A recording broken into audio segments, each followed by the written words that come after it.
সিলেট যখন যাই তখন বিপদে পড়ে যায়। তখন ওই এলাকার একজন ড্রাইভার রাখতে হয় আমার সাথে, কারণ ওরা যা যা বলে সাথে সাথে করতে হয় কি, একজন ড্রাইভারকে দিয়ে আমি ট্রান্সলেট করে যে কি বলতেছে ভাই।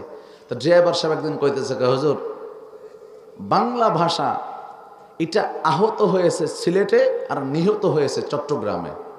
কথা বুঝছেন? বাংলা ভাষা এটা আহত হয়েছে আমাদের সিলেটে, আর এটাকে পরিপূর্ণ নিহত করে ফেলছে চট্টগ্রামওয়ালারা। আসলেই দেখলাম যাওয়ার পরে এই যে অনেক সময় বলতেছে ওদের যে ভাষা ওই অনুযায়ী বলতেছে, ইয়েগো খাইতা না এগো খাইতা, কোনগো খাইতা জলদি মাতি ফেলাও। কথা বুঝছেন নি? এগো খাইতা না ওগো খাইতা, কোনও খাইতা জলদি মাতি ফেলাও, মানে এইটা খাইতা না ওটা খাইতা, কোনটা খাবা দ্রুত বইলে ফেলাও বা দ্রুত বলেন। এটা একটা মুসিবত না? এগো যদি কয় তা আমাদের এলাকায় একটা, আমরা তো বুঝি তো ভিন্ন কোনো নাম না। আমি চিন্তা করছি আল্লাহ কোনটার থেকে কোনটা কবার কোন গুয়াইনা দেবে, তো আর এক বিপদ। আমি বললাম যে ভাই কি কয়, আমি ড্রাইভারে ডাকতেছে, কই কয় হুজুর ওযু করতে দিচ্ছে। আমি দ্রুত ডাক দে,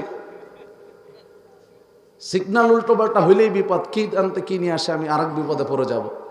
আসছে কয় হুজুর এইটা এটা কথা। আমি বলছি ভাই দরকার নাই, তোমরার গো তোমরা খাও, আমরার গো আমরা দিয়ে ফেলাও, এছাড়া আর কোনো উপায়। আমি যে তোমাদেরটা তোমরা খাও, আমার খাবার আমার দিয়ে ফেলাও। দিছে আবার খাবার।